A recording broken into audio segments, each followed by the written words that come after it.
Hello, um, I'm Tracy, and thank you for joining me here. Whether you're joining me on my YouTube channel or via my podcast or anywhere else, I sometimes pop up talking about feeling the world differently and trying to change and challenge attitudes to people who have neurological differences that seem to be very misunderstood.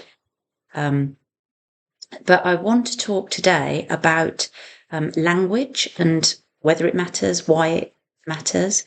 I have a newsletter that I produce that I discuss this, but sometimes I think people like to, I'm told people like to listen rather than read. So I thought I'd just put this out. Um, People that feel the world differently have lots of sensory differences. And the line that I like comes from Dr. Hans Rosling, who wrote the book Factfulness and is sadly no longer with us, but his family have carried on running what's called Gapminder. But he said we should always be prepared to be wrong so that we don't stick with beliefs that we hold without checking the facts or indeed checking the consequences. And he says that we should approach the world with a sense of awe and wonder. And I like that. Just because something sounds unbelievable doesn't actually mean that it is. The Dr. Luke Bearden, who is a senior lecturer in autism studies, has many, many examples of people that he's come into contact with whose sensory abilities they're just unbelievable, but they're real and they're happening. And there's this sort of propensity, I think, for people to say, well, if it's not happening to me, it's not happening.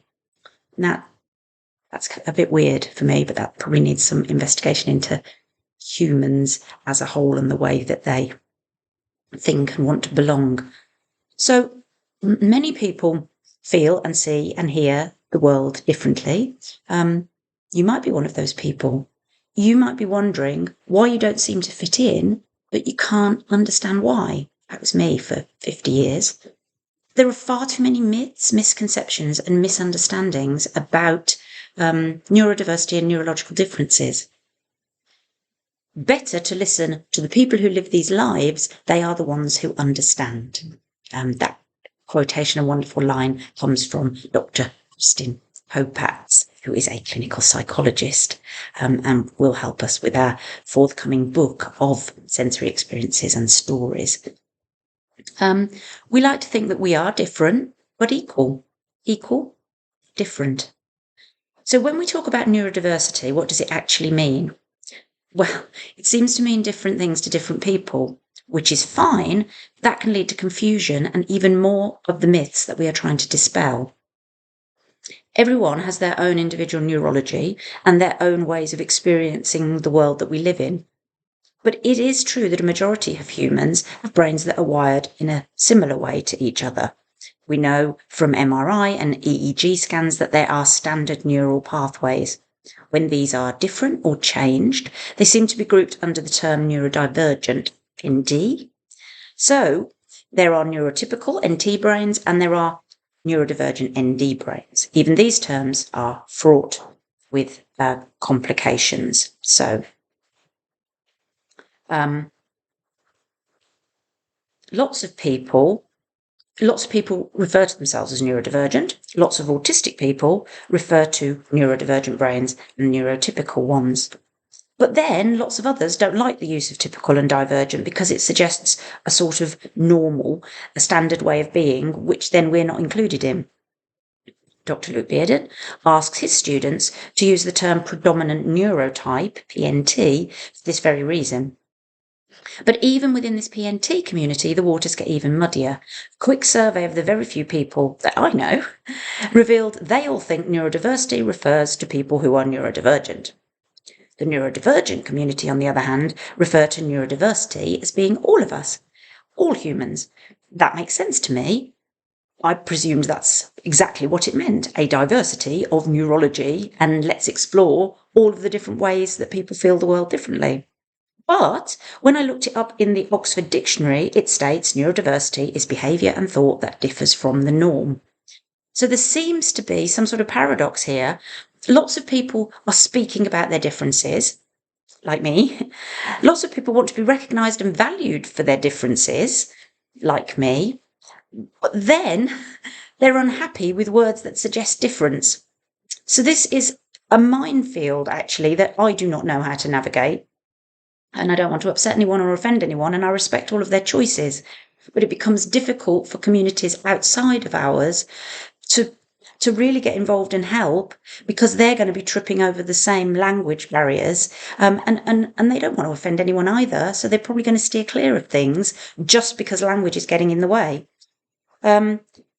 Everyone has the right to use whatever language and labels suit the way that they feel about themselves, I think, unless deliberately used to offend or segregate.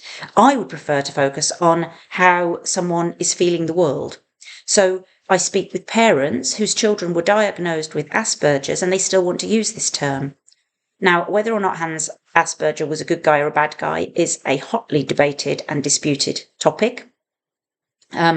Need to look at the research for that. Some people say he was trying to protect the children. Some say he was actually supporting the Nazis, in which case we shouldn't talk about him at all. But even worse is the use of any word that suggests that someone wants medicine to help them. The C word, cure, can result in cancellation and total exile for people. And if someone is in so much pain and distress that they feel this way, I hear a human suffering. If we challenge and change attitudes and acceptance, then hopefully no one will feel like that anymore, and they won't want to speak about needing such a thing. But I don't want to cancel them and exclude them from groups. That's exactly what happens to all of us, and they're in pain. I mean, if they're saying I shouldn't exist, that's a totally different thing. But when we challenge and change the ways that being neurodifferent is understood, then we can say congratulations and never commiserations. Congratulations. You have a way of seeing and feeling the world that is different. How amazing is that? I am working to change and challenge things.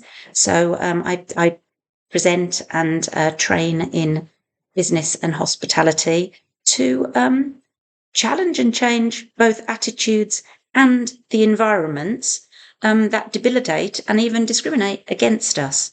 But my belief and the way I approach it and the way that I train is it's small accommodations, a step at a time. Even just an accommodation of attitude is a start, so that when I walk into a restaurant and say, I don't want to sit in that table, I really can't cope there, I'm autistic, they say, oh yeah, fair enough, get it, understand that, or we'll move you. That's it. That's free. That's a small step, but it is a start.